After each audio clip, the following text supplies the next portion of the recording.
Siporo iri gukora imyitozo idasanzwe, iri gukora imyitozo idasanzwe kugira ngo irebe nimba izatsinda Etincelles. Abakinnyi ba Rayon Sports bakaniye nibahura na Etincelles bazayikubita ibitego 2 cyangwa 3. Bavuze yuko Etincelles waratwijogeye, ntabwo uzi abo turi bo, ntabwo uzi abakinnyi dufite abakinnyi beza bashoboye kwataka, buriya twagushiriyemo imiyaga, naho ubundi tuzagukubita ibitego 3 ukireba inyuma. Ayo manota 3 ni ayacu, nibashaka bayandike. Ayo ni amagambo y'umutoza wa Rayon Sports. Reka tuzirebera match yacu, tega amagambo y'umutoza wa Rayon Sports ari kugenda avuga, turebe koko nimba azatsinda cyangwa nimba batazamutsinda.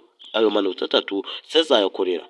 Reka twirebere Rayon Sports ikomeje kuvuga yuko ariyo ya mbere, nubwo nadafite amanota, ariko izindi mikino zisigaye nizeye ko nzazitsinda. Abereka yuko nkomeye kandi mfite n'abakinnyi barenze. Nzabereka yuko mfite abakinnyi bo bataka bashoboye kwataka, bashoboye gutsinda.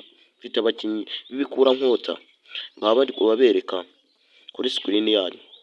Wowe utari wakora subscribe uri gucikwa cyane, kugira ngo ibi biganiro bimeze neza fresh ntibigende bigucika. Utanuka kandi kora subscribe, share, comment.